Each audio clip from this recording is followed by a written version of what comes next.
Mr. McPike with Go One More Phys Ed, and welcome to Among Us Tag.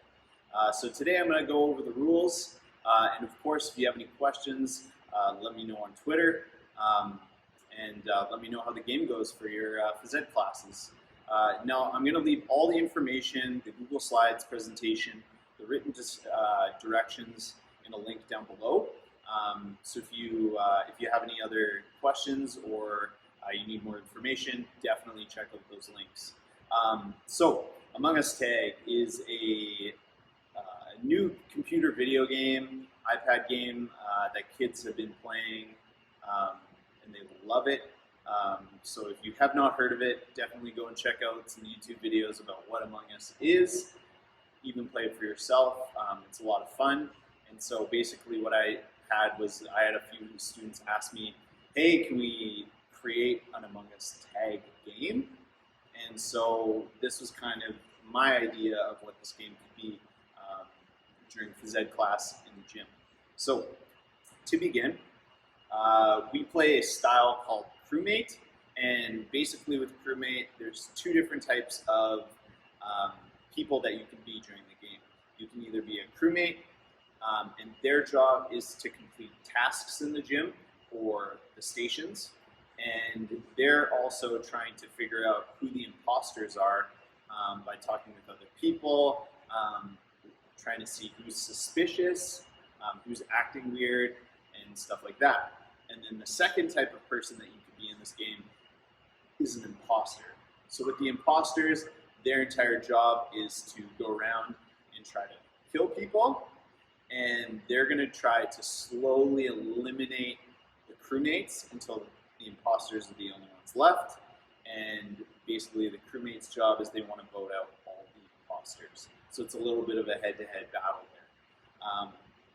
Now, depending on your class size, you may want to pick up to 4 imposters. I've found that with about 20-ish students in my gym, 3 to 4 imposters works really well. That way you get a lot of dead bodies, and the game progresses really well. With smaller classes, kind of below 15 kids, you may just want to pick 1 or 2. Moving on, emergency meetings are a really big thing, and same with dead body reported. So an emergency meeting, and I'll kind of show you on the whiteboard here. So an emergency meeting can be called sort of at any time. Now, what the students would do is they would come over if they think somebody is suspicious, or if they know exactly who an imposter is, they would come over here, tap the board, and they only get 3 emergency meetings total, and those emergency meetings last 1 to 2 minutes, where they can discuss, talk about who's suspicious, and do a vote at the end. And students can either vote to skip their turn, they could try to vote somebody off, and that sort of thing. Now, if you get voted off, you become a ghost, and you are still allowed to do the tasks or the stations, but you just can't talk to anyone, and you are not allowed to, be in the game and talk to other people. Same thing with a dead body reported. The dead body would turn into a ghost who can still do the stations, but they're not allowed to talk to anybody but the ghosts. So, cool thing about emergency meetings and dead body meetings is this screen right here. So what I'll get the students to do at the end of a discussion or a dead body meeting after 1 to 2 minutes, where the students have kind of talked and said who's suspicious, I will turn off the TV, and let's say they chose to vote out Tony, then I would write in Tony's name. If he was not the imposter, I would show this screen, turn it on, and the kids would go, oh man, and they get really excited. Or if they did get it right, if they did vote out the imposter, I would edit this screen, and instead of Marissa, I would put Tony is the imposter, and then how many imposters are left. So it's really cool to kind of use the Google Slides with the TV and have an interactive sort of component there. So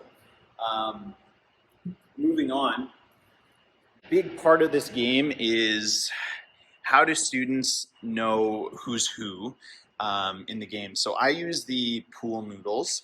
And so with the pool noodles, each student gets these, whether you're a crewmate or an imposter. And I've taped both sides just to disinfect those a little bit easier. And so as students come in, I tell them if they're either a crewmate or an imposter, they grab a noodle, and then they're allowed to go out and do some of the stations. And with that pool noodle, they have to carry it wherever they go. And when they die or get voted off, they put it away. That way you know who's still in the game. And the cool thing is if a student is doing a station, let's say they're doing bowling over there, and an imposter comes over and taps them in the leg, and they fall down and they're dead behind those mats. The imposter could run away and try to act like they didn't do anything and wait till the dead body gets reported. Or the imposter could self-report a dead body and call a meeting, sort of either way. So the imposter just taps somebody on the leg to kill them, and that's why we sort of have the pool noodles. And you could use dodgeballs or whatever you have in your gym. Now, the tasks are really cool. I'll show you guys those in a second. Basically, you can edit those however you want in your gym.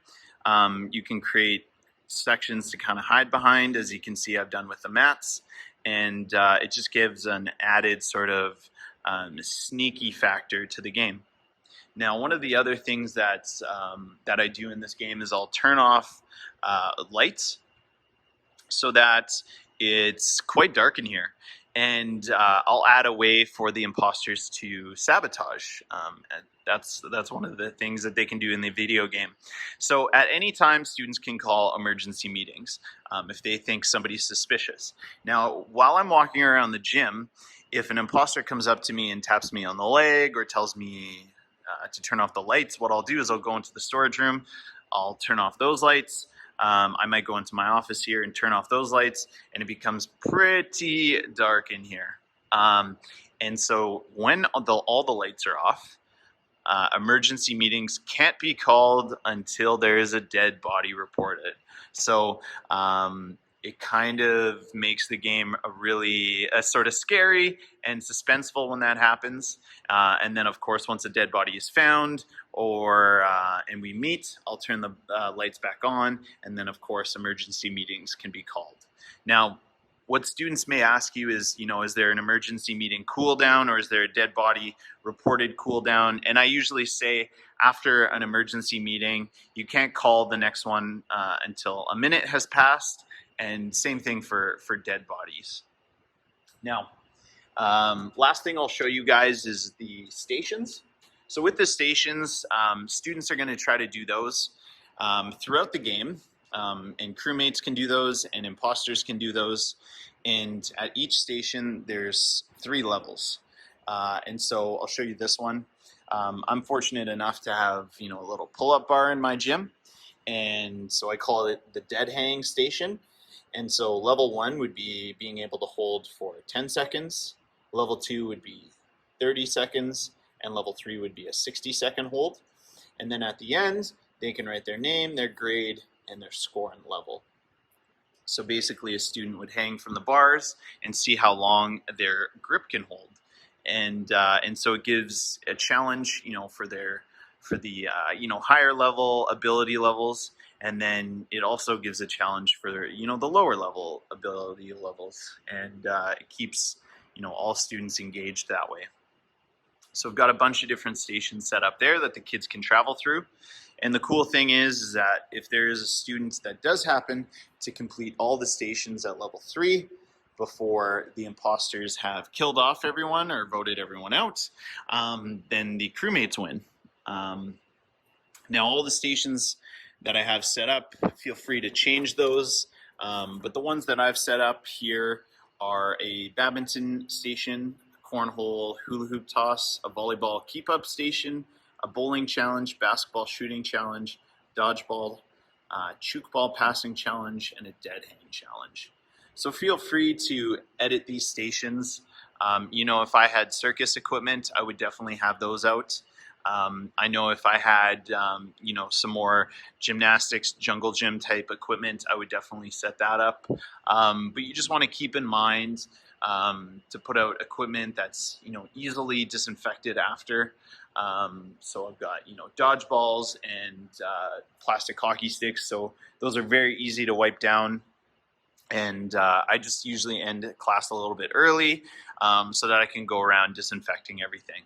So I hope this video was informative. I really hope it made sense. This game is a lot of fun.